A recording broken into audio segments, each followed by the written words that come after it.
Hello, everybody. Welcome to the latest episode of the Rise Up and Wise Up podcast. I hope you guys enjoy this episode. I'm here today with Niyah. Could you introduce yourself to us and tell us what you're about and who you represent? So I'm Niyah Smith, I'm A&R Manager at 54 London, which is an imprint of Universal owned by Stefflon Don. I'm also an artist manager and I look after two female artists in the music industry. I also do sound engineering, vocal production, and I also do artist consultancy as well. How did you get into the working relationship with Stefflon Don at the beginning? Yes. So Stefflon and we're both originally from Hackney. Um, Originally, we're both not there now, but we're both originally from there. At the time, Steph was with one of my closest friends at the time, so that's how the relationship started between all of us, and we started with her music career really early on. We didn't know much about the industry back then, so we was kind of paying as you go, learning as we go. Just no, none of us had done any of this before, but we knew that she was a massive talent, and we had to just keep it going and learn as we go along. But at the same time, still trying to be as efficient as possible by doing, her sending her to the studio, doing videos, photo shoots, all of these things here when we didn't have a clue, but we knew we had to keep it going. And yeah, the rest is kind of history from there. I've seen from some of your, you've done a lot of articles recently. Mhm. I saw one in like a time ago in like the one of the local Wolf and Forest newspapers, and it's talking about like your history and your past and how you sort of change things around and like Mhm. got into music. What inspired you to like do that? Do you think? As in, what inspired me to change, Yeah. or for me, it was I went away when I was kind of really young. I'm 28 now, so I went away when I was 19 for hanging around the wrong crowd.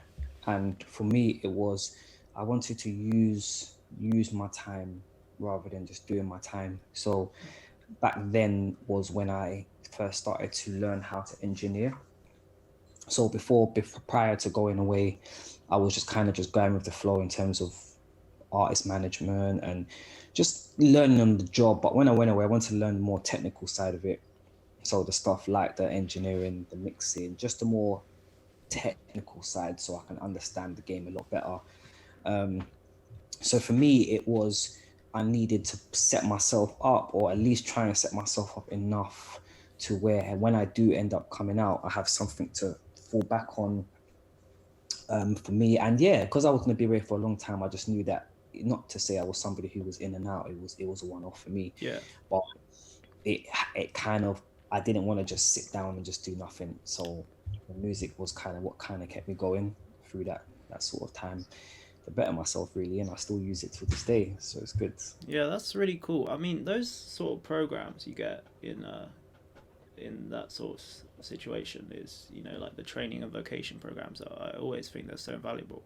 Like even working with, I worked with kids before, and like obviously not in prison or whatever, but like through charities and stuff, and they give them those kind of music based skills, and like Mm. that's really important, isn't it? Because like that's who kids admire, like rappers and producers and stuff, and it's a good way for them to not only express themselves but also make some decent money if they're successful. So I mean, that's obviously um, a, that's obviously a good channel to do it, or anything, Mhm. even in business. I know people that do similar stuff. I mean, yeah, it's good, and it's what kind of I wouldn't say give people hope, but it's as I said, and rather than just sitting down doing nothing, doing your normal educational stuff, like these things can really help you on the outside. Me learning how to engineer and mix back in 2012 still helps me to today. I was in studio yesterday engineering and mixing in the session. So it's kind of forever tools where once you learn, obviously if you don't do it often, you kind of lose your craft a little bit. But me, I try and keep it up as much as I can in terms of keeping, there's always new things coming out, there's always new artists to work with, there's always different types of music that you're trying to produce or record, so it keeps me active. But that is a massive benefit for those who go away, just courses like that. And not a lot of institutions do those courses, unfortunately. I was just so fortunate to be in one of the institutions that did it. And the music teacher back then, if any of listeners or anyone's read my BBC story, my teacher who was teaching me back in 2012 is still my mentor till today, 8 years later, which is great. And I was only with him within a short period of time, sort of 2.5, 3 months maybe. And we just had that connection, and he just saw that I was enthusiastic. And, you know, he sees hundreds of people come through every single month. You know, these courses in there are only normally like 6 weeks long. So if you've got a class of, let's say, 15 to 20 students, and you're exchanging every 6 weeks, you see a lot of faces. And for some reason, he saw beyond that with myself. So when I came out 4 years later, I had to reach out to him.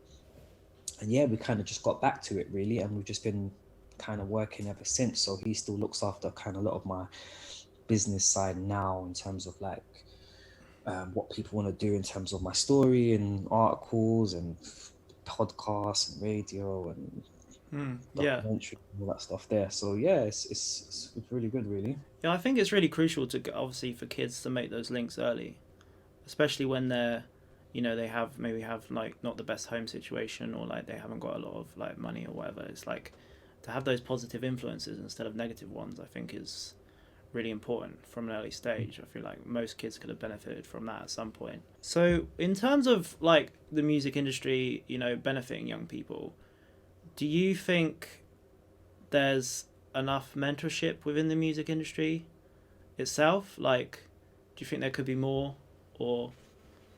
I think there's a lot of, it depends what you mean by mentorship. If you mean in terms of like classes or courses, maybe short courses, but because everyone gets kind of freaked out when they hear university for 3 years to study music. But there's a lot of like short courses. I think there's like Point Blank. That's, I think, almost headed by Kwame, who's like a music industry guru. If you know about the music industry, you definitely know who Kwame is. But I think he's one of like the top players in that. You've got Notting Hill Academy of Music, which I studied at for a year. They do courses in songwriting, A&R management, music business, music entrepreneur, and it's only a year course, really. So there is short courses out there. They just have to be found, and people just need to have that commitment to make it kind of happen, really, if I'm honest. I think the whole university thing is just a bit inaccessible for most young people. I feel like, I don't know if you agree, but like like I went to university, and I don't know if it really like it was good, like it was a great experience and stuff, but I don't know if it really benefited me in terms of practical like experience and knowledge. And like I feel like instead of just spending all my time like writing essays, I could have actually been out there doing stuff. And so I think can be limiting, and also like the cost thing as well, because you have the debt, and obviously like that's a thing that you're conscious about when you like come from a working class background. So I feel like those short courses are just so invaluable. It's what you're saying with the whole money situation, and I know a lot of people have got PhDs in business management, but they work at a car wash, or I know people got degrees in accounting and finance, and they work in Tesco. So for me, just seeing it so many times happen time and time again, I just didn't want to be someone to say, okay, let me go to university for 3 years to study music. Yeah, I get what you mean. For that, but that's why I just think short courses are better. Some courses are only 9 months. And sometimes that's all they need. Like just to get them in the door. Like sometimes 3-4 years is a bit like, it's not really necessary. It's kind of like a waste of time and money. Like obviously I'm not saying don't do that if you really want to do it and you feel like you're going to benefit from it, because I did it and I definitely had benefits from it. But Mm-hmm. it's especially how this economy works in our society. Like it's hard for working class people to sort of rise up, even if they do have a degree or whatever, Mm-hmm. because they're limited financially and socially. And there's obviously there's certain like classism and racism when people are applying for jobs and stuff. So Yeah. I Yeah, I just yeah, yeah, I totally agree. I just think with the music industry, it's a lot of it is based on knowledge, a lot of it is based on kind of who you know as well. I mean, being in the music industry and saying, oh, I would like a role, I've got a degree in music business, if I'm being honest, doesn't really mean much. yeah If I'm, that's just me being, I've got a degree, I've yeah got yeah. in this music industry, it doesn't really work like that. It's not a kind of, It's about who you know, really. yeah, it's And about who you know. Like if yeah you was going into maybe like nurse childcare or something like that, then yes, you need to have a degree, you need to have this, you need to have that if you want to be like at top level. mm-hmm. But I feel like with the music industry, it's not based on qualifications, it's about on who you know. Um, Depending on what field you want to go as well. If you wanted to go into somewhere like A&R, A&R is probably one of the toughest roles to get into because everybody likes the fact of hearing an artist and bringing it forward, signing them. But there's so much more to it than just that. And even me having a level 4 in A&R and artist management, that's not what's got me to my position today. And I don't think it's going to be a massive impact in the future in terms of me getting further roles. I just think it has helped me knowledge wise, of course, and contacts in the music industry. But in terms of me saying, oh, hey guys, I've got a higher diploma in art, A&R and artist management, would you hire me? Chances are it wouldn't really work like that. It will help, but not really work like that, if I'm being honest. Yeah, 100%. I mean, I studied media and film, and I like my main job now is like in retail. Like obviously I do this and some other things, but like how I get my mind together is just through working in like a supermarket. And actually, like I recently actually resigned from that so I could focus on other stuff for a few months, Mm-hmm. like Mm-hmm. media related stuff, because I realized that this is just it's not where I want to be. Do you know what I mean? And I don't Yeah. want other kids to to get there. Like obviously, if you need to have a job, you got to have a job. Like we all got to work to get money and stuff. But like, I don't want them to like do what I did and then just end up in the same place when they could do it much younger and hopefully get Yeah. much further than I can. Do you know what I mean? Yeah. Yeah. Yeah. Yeah, I think it also falls down to the kind of comfortability. We all like to be comfortable. We all like regular income, Mm-hmm. um, and it just depends on your kind of aspirations. Because I still work part time driving lorries Yeah. because the music industry is great. I'm in a very great position, but it's not bringing me money every single month to help me pay my bills currently. True. Yeah. So we have to do what we have to do to get by until you're able to then withdraw from that maybe other role and then maybe get in full time. But a lot of people don't like to take that risk because they're like, oh well, my bills come up to Yeah. Sorry, it's frozen. £1,000. Yeah. yeah. So you still there? Yeah. Yeah, it's cool. Sorry, it just froze for a Yeah. sec. But yeah, I get what you mean. Like it's You know? sometimes I think people are scared to take that chance. Sometimes, Yeah. like, and obviously I know it's hard when you're stressed about money and where your bills are going to be paid and stuff, and especially if somebody's got like I don't know like kids or like sick relatives or all kinds of situations. It's hard to balance that, and this sort of economy we exist in makes that more difficult for us. Um, I I yeah, I just think like you gotta just sometimes just dive in at the deep end, like take the chance in a way. Like obviously, like we all have to do things we don't want to do sometimes, and yeah. One other thing I want to ask you about is kind of in regards to like drill music, and like how people feel it comes across.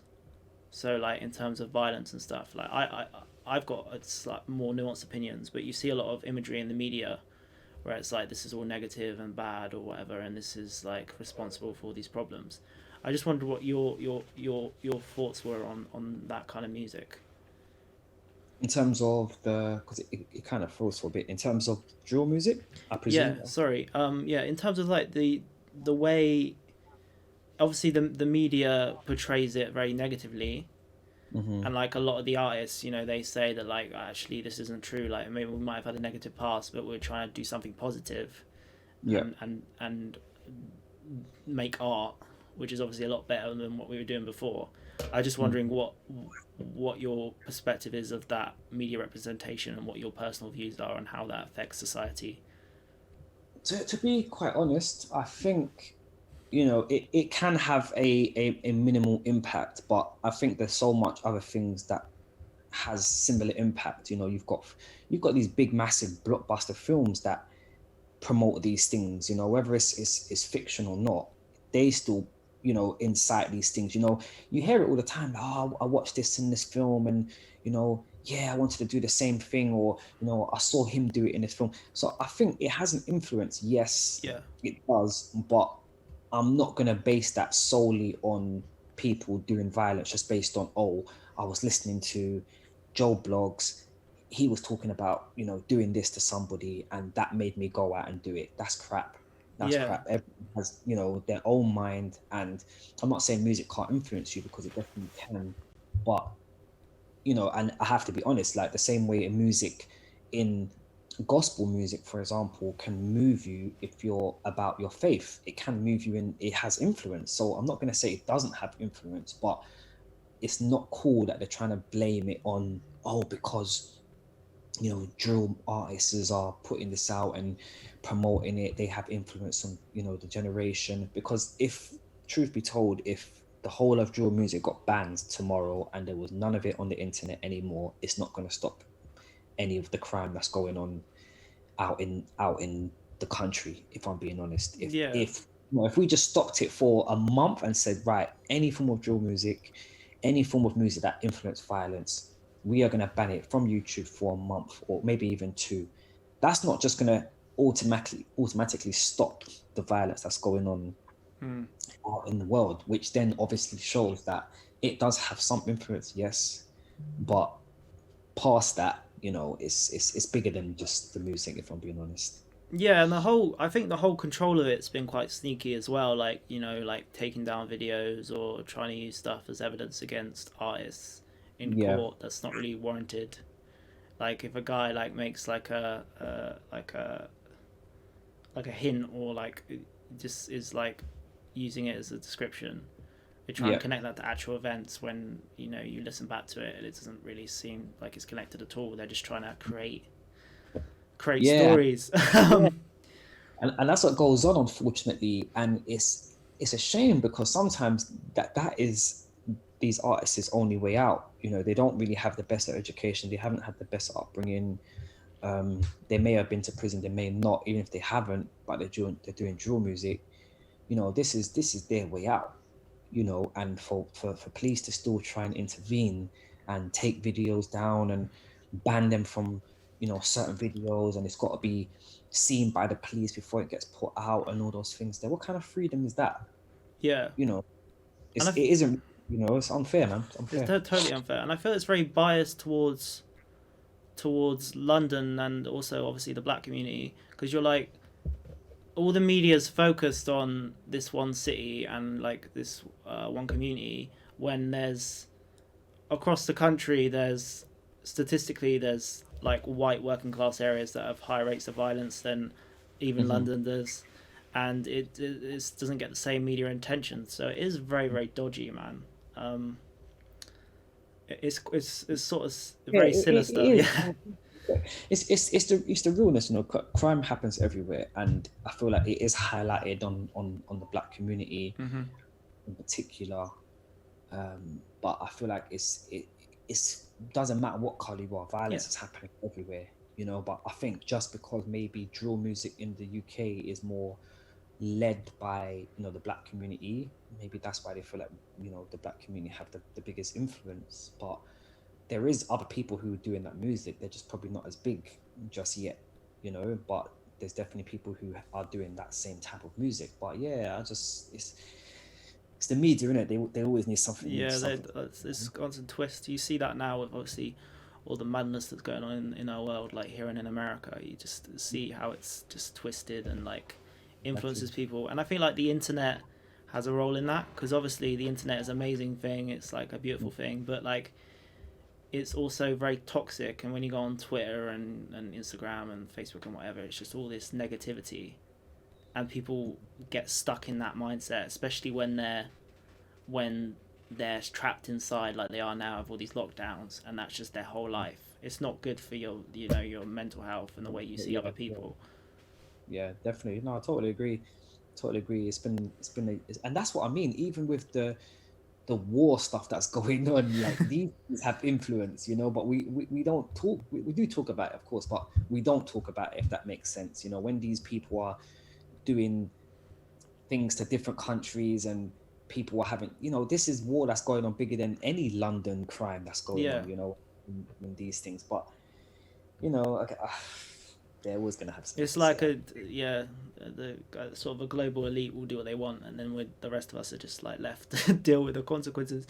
Um, yeah. So how, going to COVID quickly, I just Mm-hmm. wanted to know how that's affected the music industry and how you feel about this situation, in terms of, obviously it's been very difficult for artists to record and tour and do the things that they usually do. And obviously you represent artists and you work heavily in that industry, so I was just wondering how it's affected it. Yeah, music industry has definitely been affected. In terms of live, of course, live has completely been shut down, and that's where a lot of, obviously, artists make majority of their money from, is touring.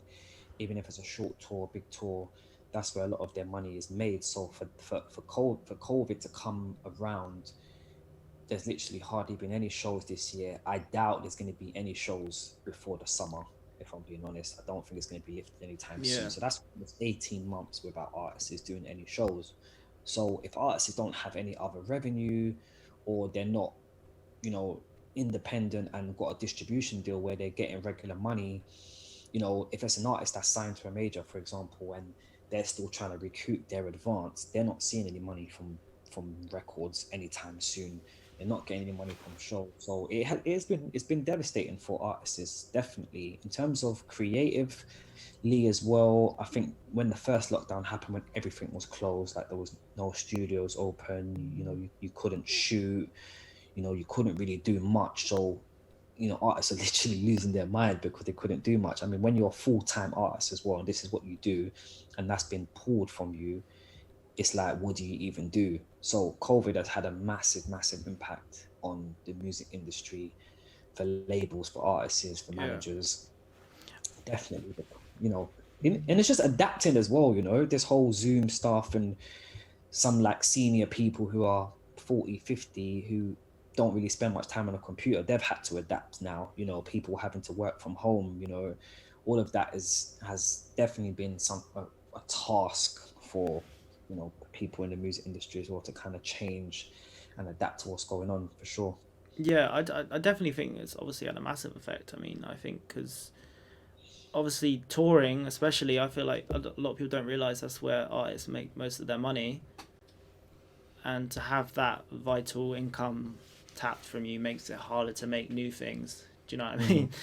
Yeah, definitely, and that is the biggest impact. I think, I don't know the exact figures, but I know the live scene brings in hundreds of millions every year, to the economy. So that is, the figure that I saw was ridiculous. Can't remember the exact part. It was enormous, and we understand why live has been pulled, of course, but we also understand how much the live industry contributes to our economy as well. So yeah, it's been really, really, really tough, if I'm honest. And I just hope maybe the artists that are in good positions or semi-good positions have always kind of invested elsewhere as well. Just, no one could ever predicted this was going to happen, but I just think as an artist, you should always be looking for other avenues, other sources of revenue as well, not just relying on, oh, I'm going to do a live tour Yeah. in 6 months' time and I'm going to make 50 grand, 100 grand.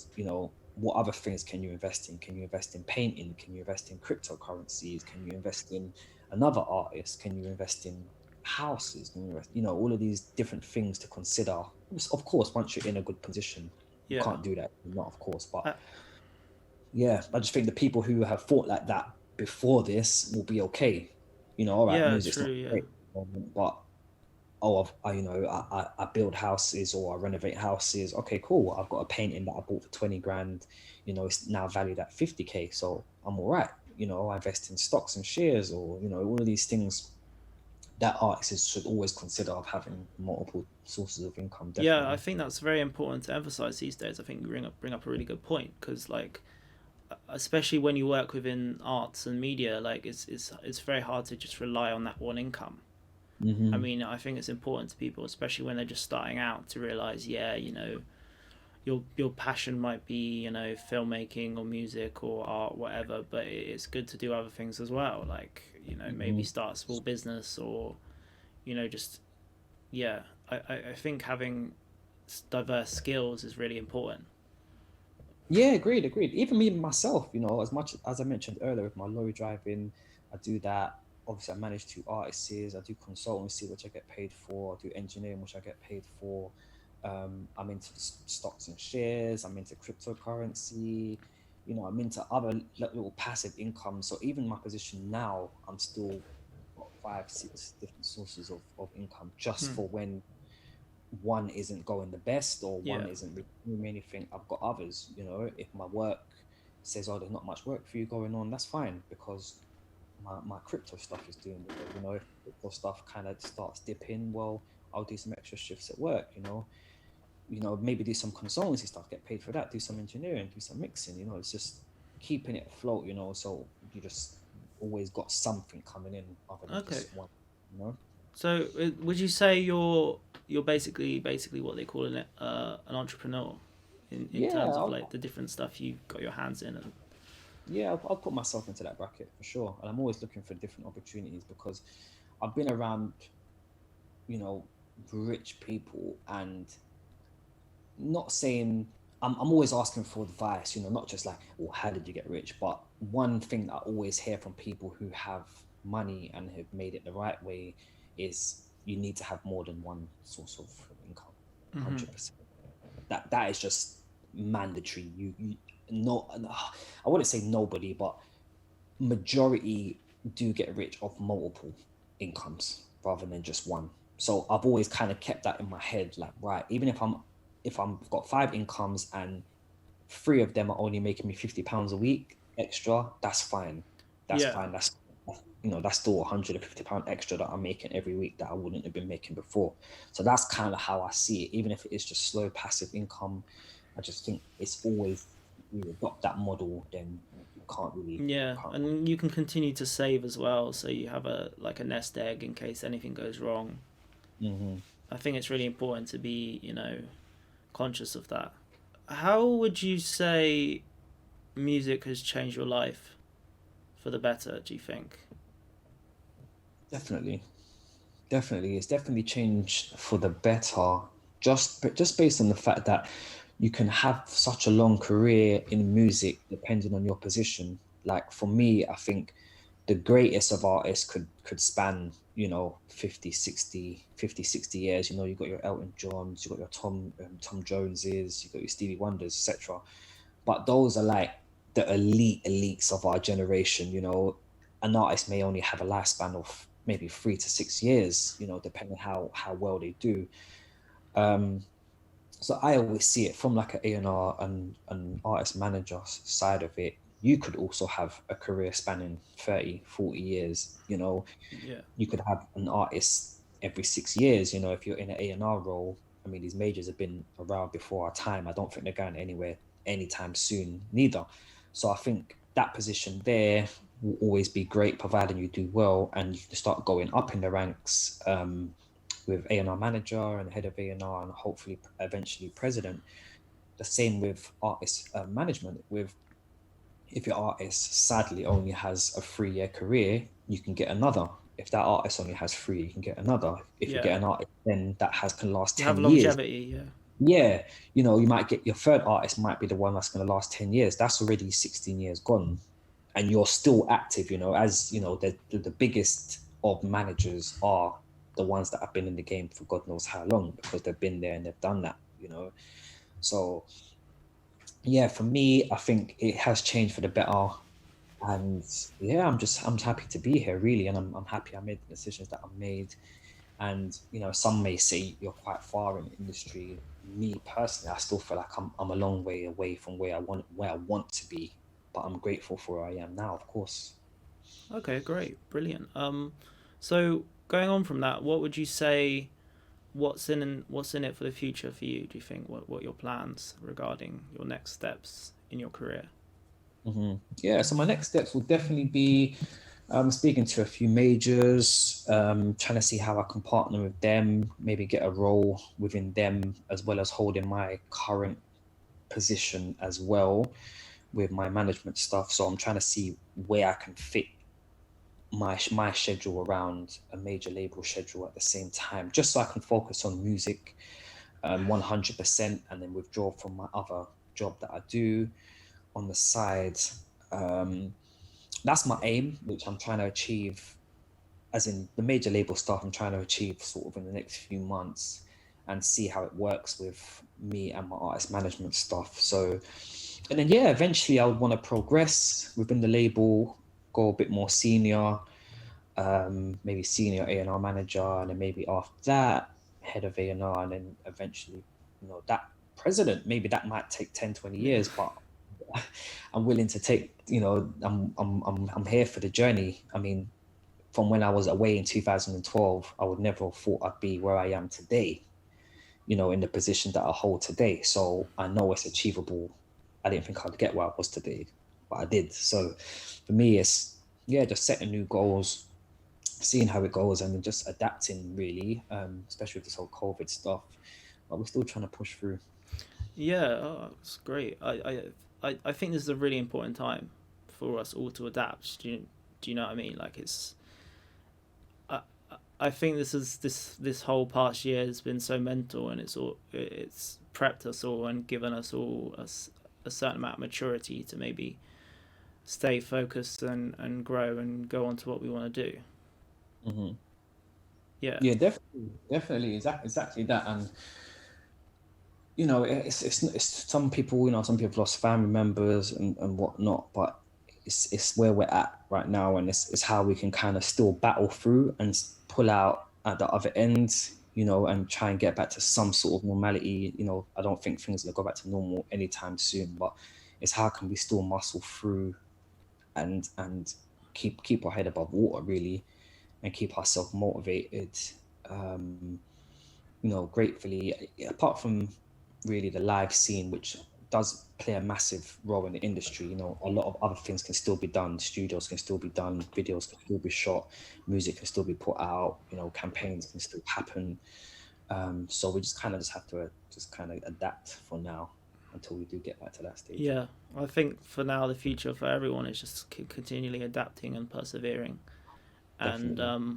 yeah, so before you go, one last question I want to ask you quickly is like, do you have any other new artists or people that you're looking out for, or that's you're taking an interest in terms of the future? I'm always looking for new artists. I mean, I have two of my own, of course, but I'm always looking for new artists, whether that's to put onto my peers as well. Because my peers are always like, if you've got any new artists that you think are exciting, throw them our way. Or I speak to a lot of different labels as well. They're always just like, if you see anyone you think's worth having a look at, give us a shout, send it over. Because you hear these things, with A&R, it's just you can get talent from anywhere, word of mouth, lawyers, DJs, music managers, publishers, radio pluggers. You can get artists from anywhere, internet, magazines. Live's not going on at the moment, but and some artists do get signed off recommendation. So yeah, I'm always open. I'm trying to still grow my own team as well, where I have a lot of people working with me. Because at the moment I've got an assistant. I'm trying to expand my own team as well, so I can have a lot more artists on my roster. But I don't like to stretch myself too far with all the stuff that I already do. I don't want to do it too. Don't want to stretch Of myself too course, far. yeah. But unless I expand my team, of course. But yeah, that's what I'm working on at the moment as well.